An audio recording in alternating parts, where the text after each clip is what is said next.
Okay, there we go. Just in under the wire while Facebook would still let us hop on live. Hi, my friends. I know. Hi, Jodie. How are you? I'm good. How are you? I'm really good. I'm so glad that we found this time. We carved out this time together to have this conversation because I've just been so intrigued with the work that you're doing. And, you've helped me so much in my life. And I know you're just expanding way beyond that. So I'm really happy and grateful to have your time right now. Oh, I love you, sis. Thank you. Yeah, so what we're talking about, if you're going to see this, people, as you're scrolling through on Facebook, hopefully if you're on live, definitely drop us a comment. This is streaming in probably, I don't know, 6 different places. So we may not see the comment in the moment, but we will definitely get back to it.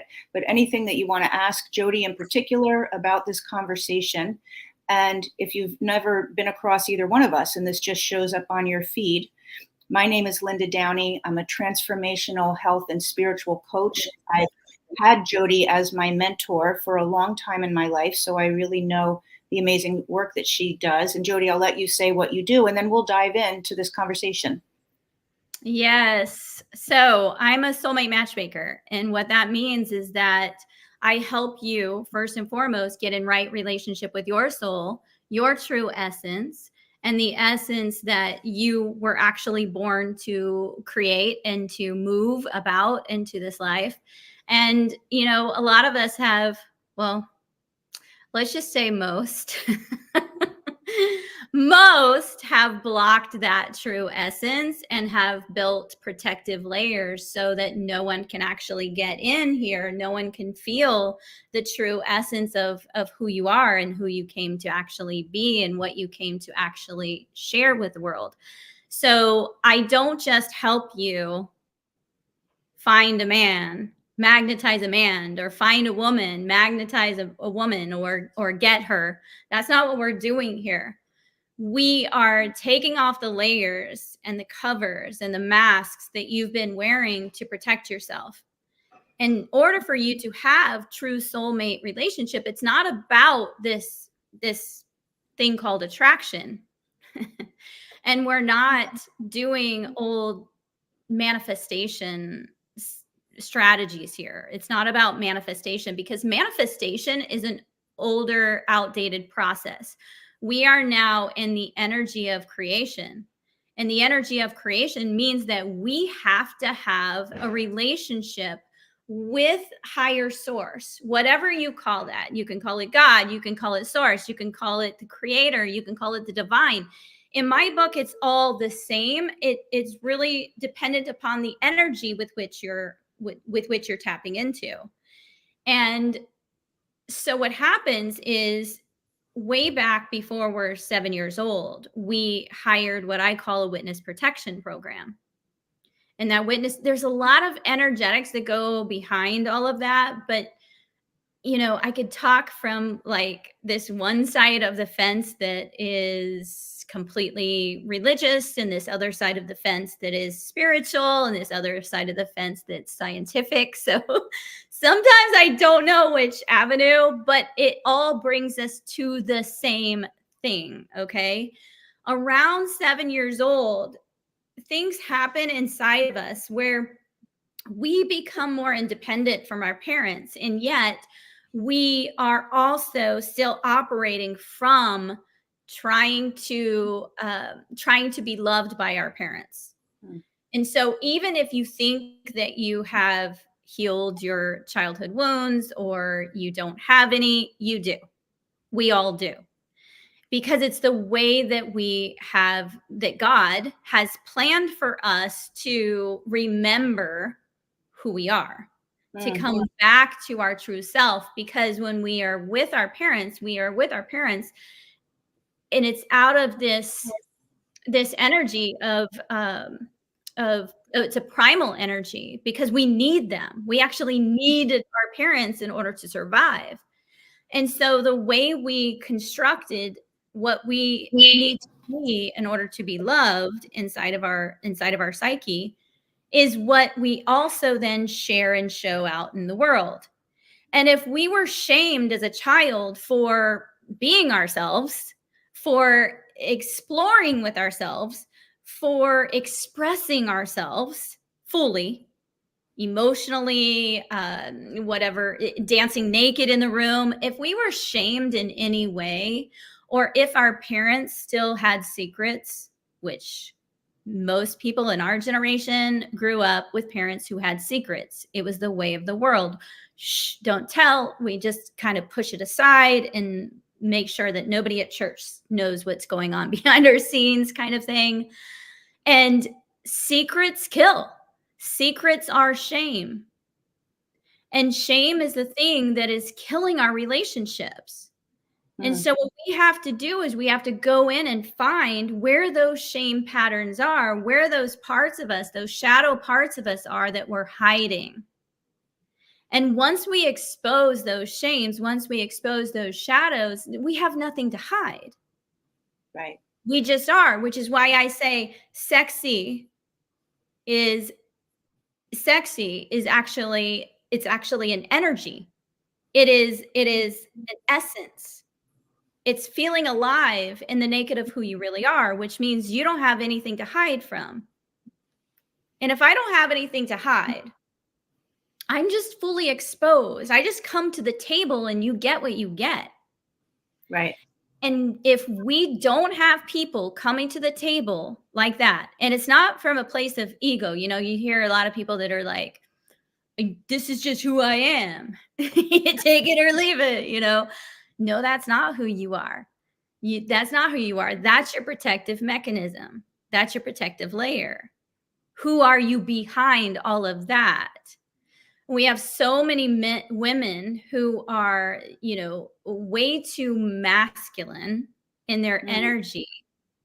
And then they're trying to attract a masculine man. And now we have this butting of the heads, this power struggle, because we're trying to be equals here. We're trying to one up on each other. We are not here. We were not built to be equals with each other. It doesn't mean that there's some hierarchy. We're just not equal. We bring things to the table that no one else. I bring something to the table that you don't bring to the table. You bring things to the table that I don't bring to the table. And that's what makes it so beautiful. Right. So if you don't go in and find what it is that you're protecting yourself with, and it's these core wounds of abandonment, rejection, humiliation, injustice, and betrayal. All these core wounds that cause us to hide, they cause us to dim our light, they cause us to keep secrets, they cause us to not want to be exposed. But if you're someone who's embarrassed, if you're someone who feels embarrassed a lot, or if you feel like you can't, like you and I, we've got to be on camera sometimes.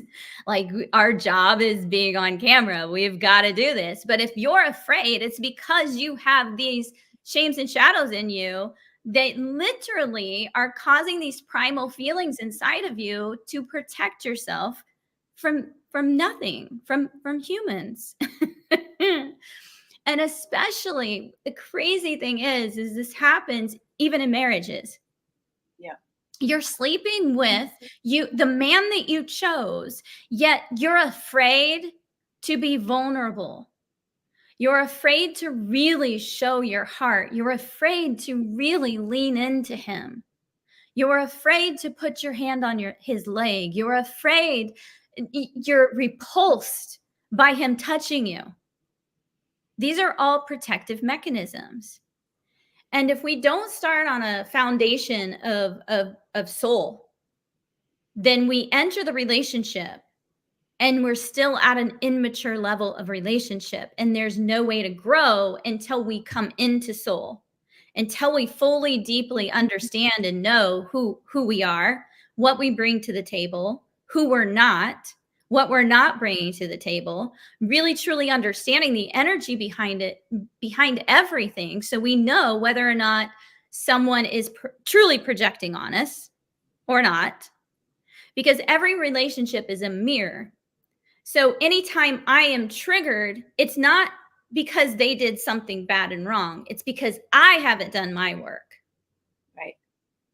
The trigger is in me.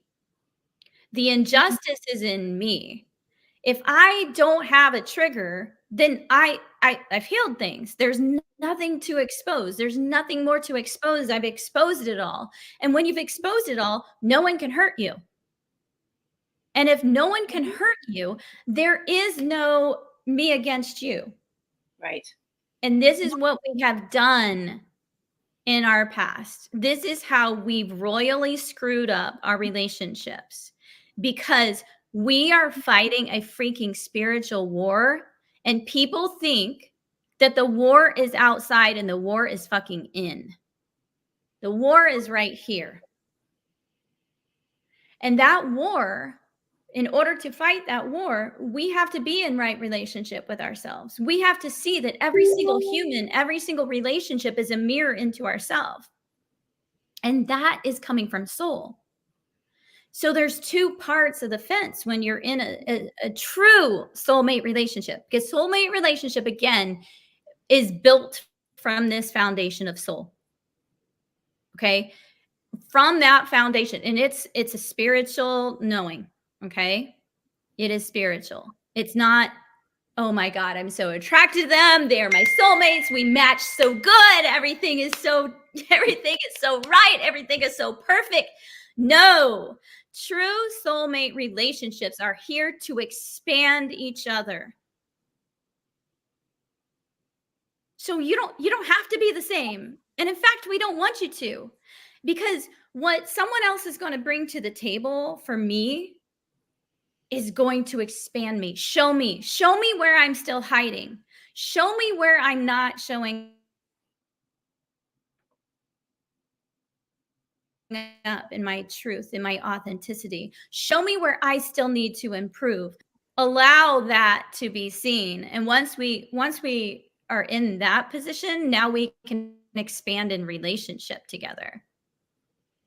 So there's this front end work that we need to do, getting ourselves in right relationship with ourselves, in right relationship with God and the divine. And then now we're in that relationship, and people think that that's the end result. That's not the end result.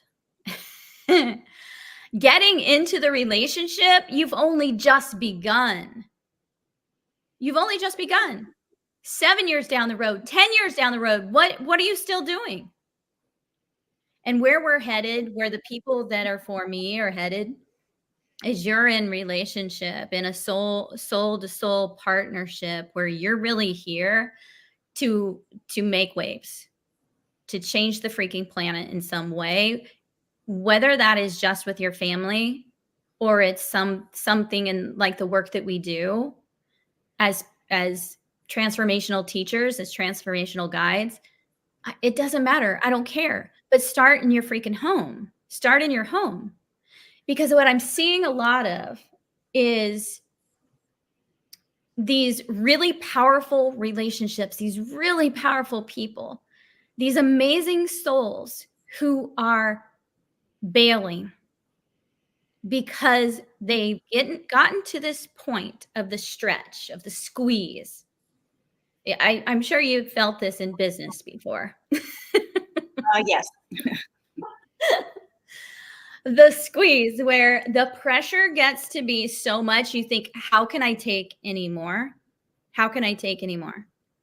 And this is what expansion, it has to happen in order for us to expand. And so people think that there's something wrong in the relationship. There's nothing fucking wrong with the relationship. It is you just hit another point in your evolution of growth. This is a spiritual warfare. This is show me where I still need to evolve. Show me where I'm not conscious. Show me where I'm still hiding. So that's the second layer we have to go through. It's another induction, another initiation. And people have continued to bail, can continue to leave, and not be a man or woman of their word.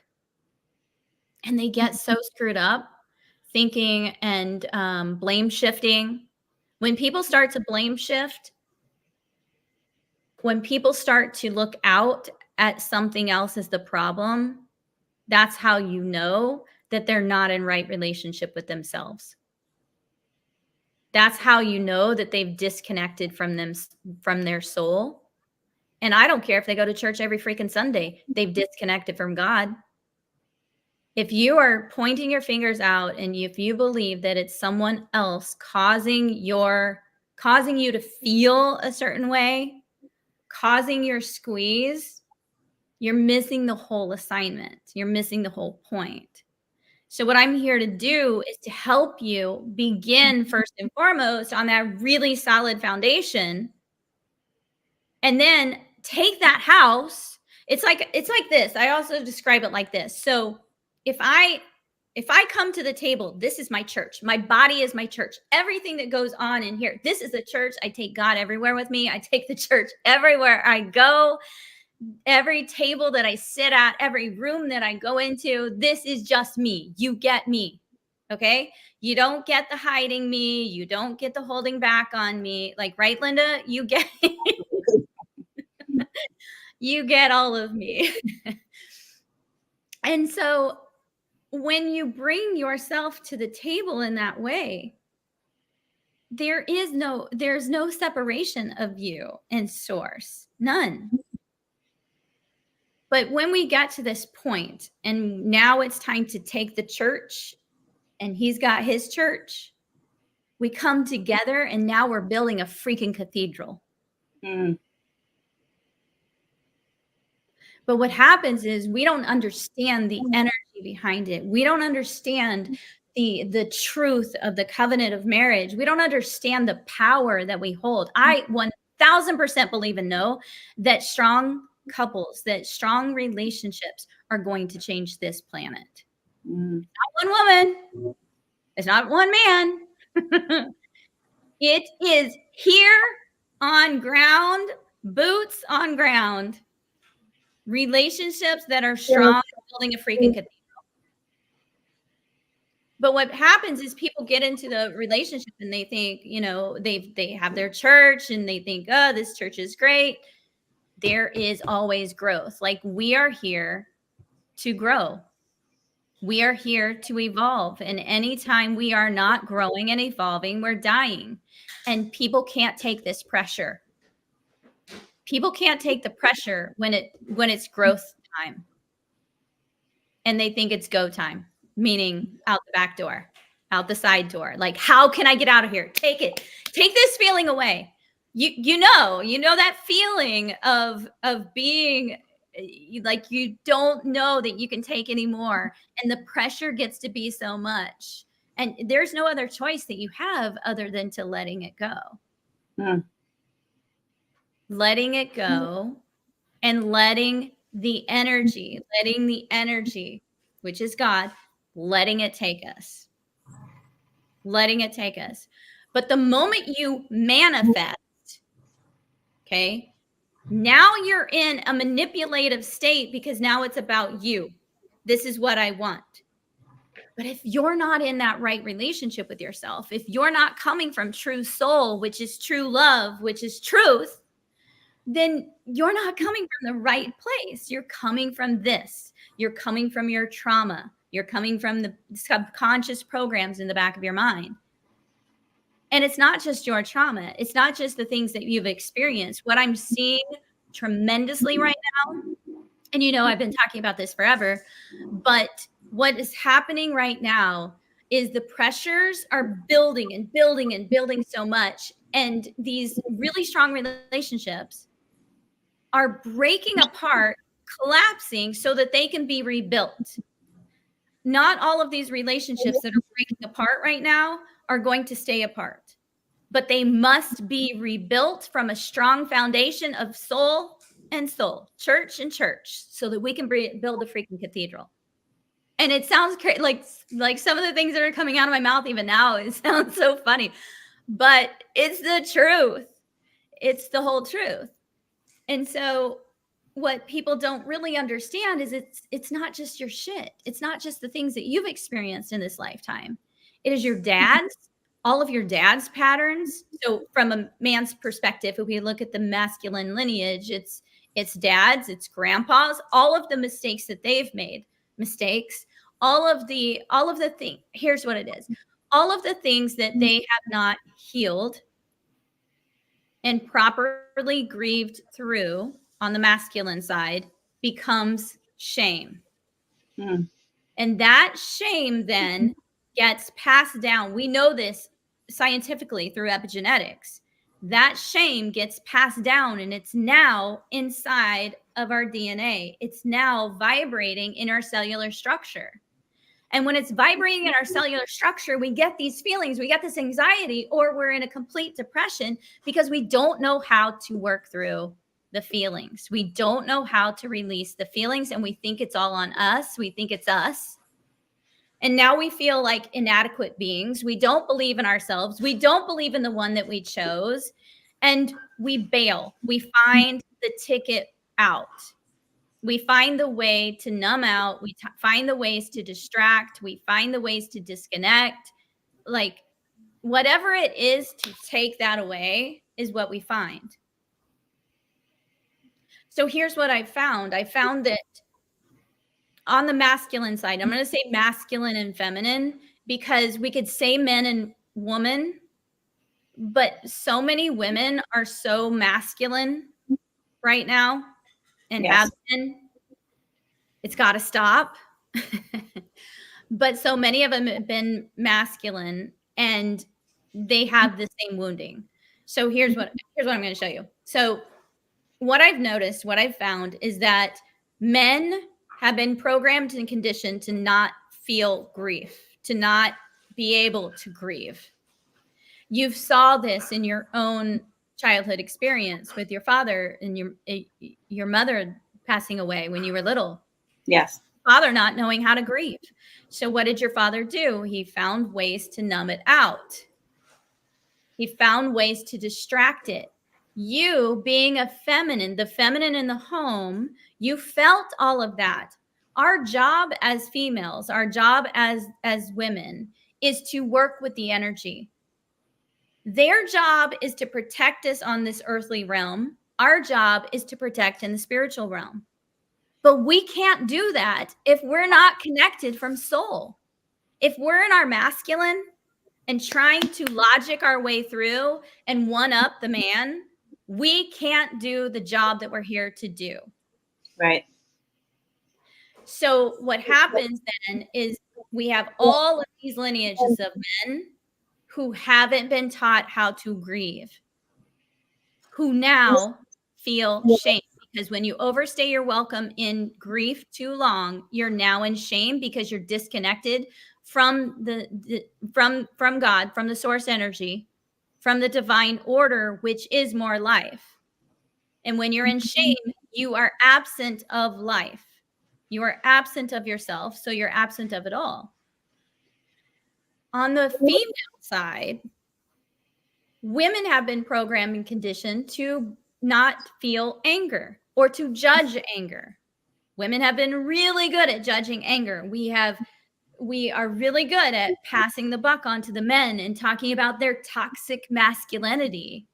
No, they just know how to move the energy of anger. They don't know how to move the energy of grief, but they know how to move the energy of anger. But we judge them because of that. It's definitely shouldn't be a judgment. We should learn from them. Learning from each other. And so when you overstay your welcome in not wanting to get angry, it builds up resent, and it's a secret resent. It's like this underlying unforgiveness energy that's just eating away your soul, eating away the relationship. And that is shame. Resent is shame. Mm-hmm. And so when women don't allow themselves to express and fully express anger, it turns into inner rage. And then we're judging anger, but yet we're feeling it. People don't understand that the emotions and the energy that you don't allow yourself to feel is what you're holding on to. You're already freaking feeling it. Right. The men right now who are being squeezed, who don't want to feel the sadness of it all, who don't want to feel the guilt of it all, who don't want to feel that they feel adequate enough, because that's what it does. It makes you feel inadequate. That's what shame does.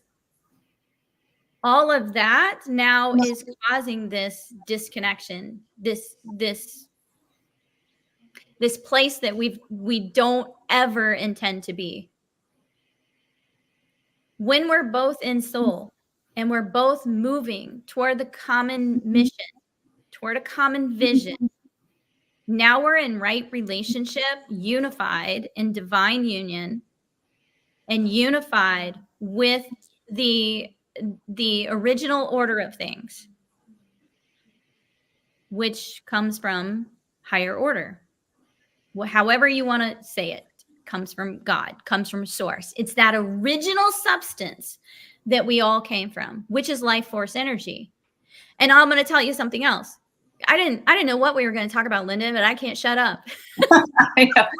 I haven't said a lot, but I'm listening. Life force energy, okay? Women hold the key to life force energy. But we have to know and do better at releasing our emotions, releasing that stuck energy, releasing that resent, releasing that unforgiveness, releasing that judgment, because that is not soul. Right. That's ego. I often call it, human to soul. So the human is the one that's like, F him and he shouldn't do that. And he, judging all of it. The soul knows, though, if the human just does her job, just be quiet, let it land. Now she can feel the energies of things. Now she can trust her intuition. But if you've been in your head and you don't understand how to release your emotional experience, you're screwing everything up, because we hold the key to unlock it all in the spiritual realm, because we're working with the energies. But if we're still holding on and holding tight and like, putting those walls up, nothing's getting in. Right. Nothing's penetrating that. So there is no cycle of energy between us. There's no figure eight, which is unity, which is infinity. Yes. Somebody asked, what do you do? So you mentioned a couple times, like if you're in that relationship and people are ready to bail too soon, or, yeah, that's what you said. So what if you're doing the work to get into your soul, but your partner is not? Well, there's no black and white here, but I can tell you some big picture items. Some, I don't know what we call it, some overarching things. So if you have been doing the work, there's a couple of things here. When you first have to understand that our job here as humans is to grow and evolve. So anytime we're not growing and evolving, we're dying. Again, we're dying, okay? Mm-hmm. If they choose to die, that's their decision. They have free will to decide. Now, if this is a woman we're talking about, a man that's not growing, he's stuck there, but she's done some work.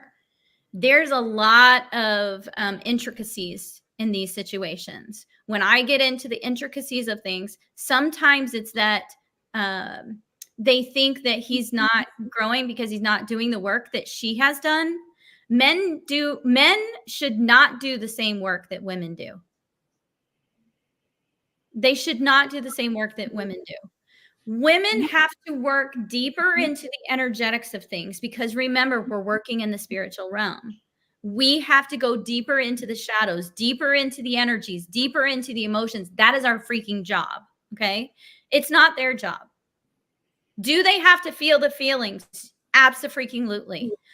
Is it their responsibility to take responsibility? Absolutely. Is it their responsibility that when they said they were going to do something, to be in integrity of that? Absolutely.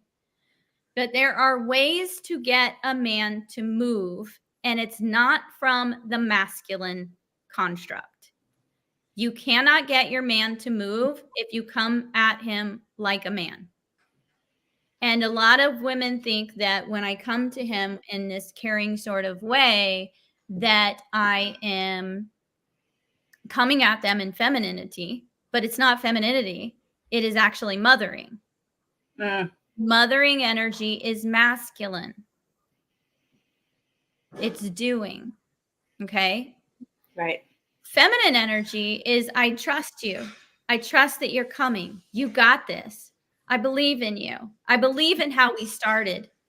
I believe in where we're going. I'm going. I'm moving. And he's either going to rise and come with you or not. Right. Now that's just a black and white, okay? Because there's a lot of intricacies that go along in this, especially because we're so out of balance. I got a hair in my eye.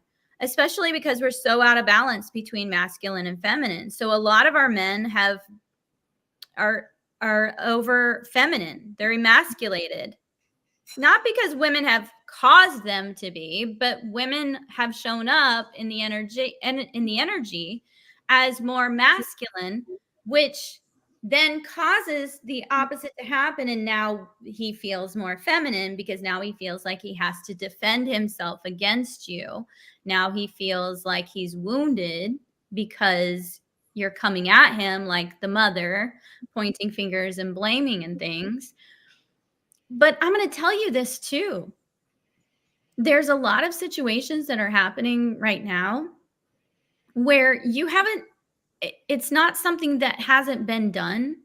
It's something that has to happen because of the energies that are happening right now. Let me see if I can make sense of this to make it make sense to you guys. There's a divine order that's happening in our consciousness. And it is the energy that's coming in that's so powerful. Humans have never experienced the power of this energy. And the humans aren't able to hold that energy because of the density of the shame and the guilt and the unprocessed grief that we still carry. Right. Our job as women is so freaking critical in this process. Because if we try to be in the positions like the man, we're actually failing the energies, the natural order of things. And again, as women, we hold the power. We hold the energetic power. We hold the birthing codes, remember? The men penetrate us, but if they can penetrate us, then we hold the codes to birth new energy. But if we are blocked, if we are stuck, if we are in masculine energy, if we are not in receiving energy, if we have unprocessed grief, unprocessed trauma, chips on our shoulder, judgments of them, judging the way they show up, judging the way they do things, we cannot do the work that we're actually here to do as women because we can't trust our energy. And if we can't trust our energy, we're not in touch with our true intuition. It's not intuition that's talking. It's your trauma. Right. Does that make sense? Yeah, 100%. So this is such a critical time for that. Now, if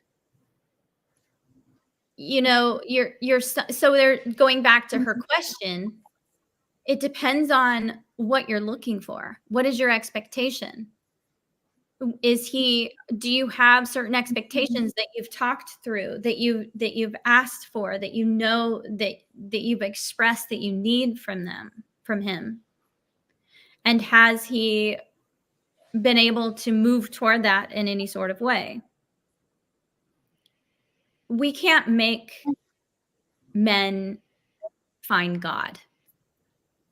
And what I mean by that, I'm not a particularly religious person, but if you don't know God right now, you are behind. It's not about religion. It's about the energy. And call it what you want again right now. Source, the divine. It's all the same. But if you don't understand that, you're behind. And we cannot make people open up to, because it's just vital force energy. All it is love. It's just truth. There are all kinds of things that are true. And what we're doing as humans is trying to prove what is true from our eyes instead of proving truth, which is beyond what we can see as humans. And I know that's like way out there, but that is the truth. That's the way we have to be at this point. But like I said, we can't make people find their way there, but there are beliefs, there are thoughts, there are expectations, there is a frequency with which we are playing or which we should play that will invite him as an opportunity to rise as well. Right. But it has to get to this point where, and believe me, like, marriage to me is sacred. I'm a woman of my word. I'm committed. I gave my word. I'm a woman of integrity. So it's going to take a lot for me to back away from that in terms of marriage. You know what I'm saying? And yet it depends on what's going on in your actual dynamics of your relationship. Is this something that has always been, like, has this always been his character, that he's stuck in the mud and doesn't want to grow and doesn't want to change and just is content at being content, yet you want to grow? That's where the difficult conversation needs to happen. That's where the difficult decision needs to happen. But we don't just bail before we put everything into it. Before we have uncovered every single thing, before we've tried every single thing. And when I say tried every single thing, I'm not talking about, well, I tried. When people say I tried, they're trying from trauma. They're trying from what they already understand. You actually have to learn something different, follow a mentor, get their perception in order for you to create transformation. If you don't have that, you're just creating more trauma.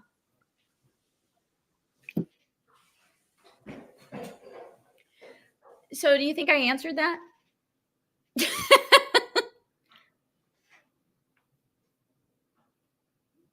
Oh, we're having connection problems. Let's see. Jodie, can you hear me? Yeah. I hear you.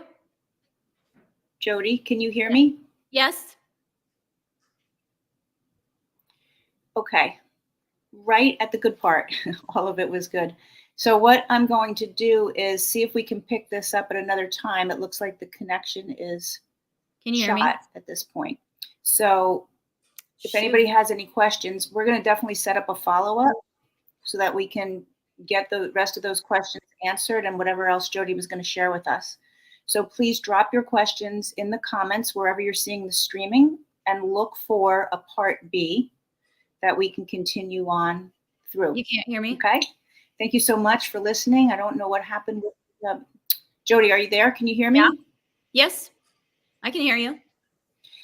So, okay. So for like the last probably 2 minutes. It was just choppy and circling a little bit. So we didn't get that. Yeah. So what I just said to everybody was, what we'll do is maybe plan a part B. I didn't know if you were going to come back or not, but we didn't really hear any of that last part. So what do you think about that? If we plan a part B, give people time to ask some questions? Yeah, absolutely. I can definitely, especially if people had questions, I definitely want to answer your questions. But also I have a virtual retreat coming up in October that I would love to invite you guys to. It's only $222. Oh, yeah. And you can bring a friend and split the costs with her. And you don't have to leave your home, but you guys can actually, get an Airbnb, and it's a full day, October 20th. And I just put the link here, and we'll put the link in the, make sure that you guys get the link as well. But I would love to see you there. And I would actually love for you to share as well if this resonated with you, if you're like, gotta know. Yes. So October 20th is a Sunday. So it's one day, all day. What's the time frame? Yes, 9 Central to 8 Central. Full day. Nice. Getting down, getting dirty. I could have spread this out into 3 days at a live event, but I'm crunched for time right now, and this has to happen right now. I have to. It's like the energies are like, it's got to get, this baby is coming, whether you like it or not. So we're doing it virtual, which actually benefits people to be able to come and be able to be there. Yeah, I'm going to do it. I'm totally excited. I would love to spend the day with you talking about this and learning more. Bring your friends. Okay. So the link is where? Can you send it to me? Yes. So that I can. I just put it in. Oh, wait. I put it in the. Can you put it in Messenger on Facebook? Because then I can copy and paste it and put it here in the comments. Yeah, I'll put it in Messenger. I don't know what I put it in your private chat here, I guess is where. And what exactly? What exactly what? Okay.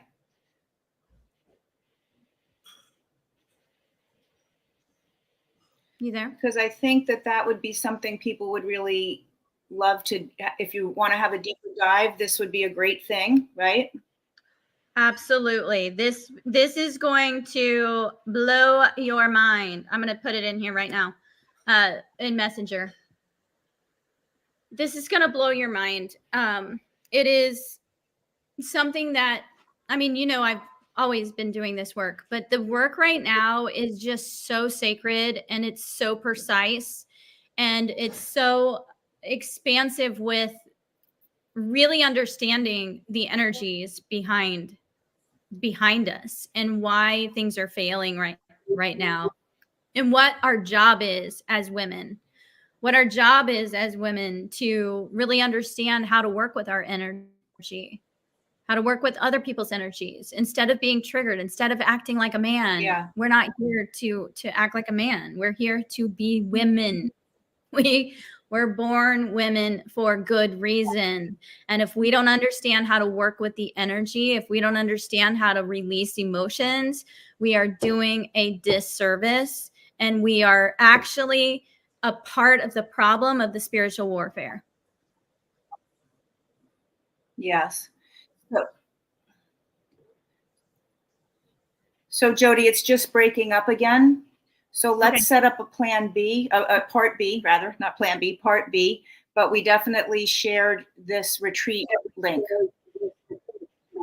Okay, perfect. Okay, I'm just going to go ahead and end the live and look for us to do part B, hopefully later this week. So Jodie, I don't think you could hear me. So it was choppy again. So I'm going to end the live, and we'll pick up a part B maybe later in the week, but we did share the link. Okay.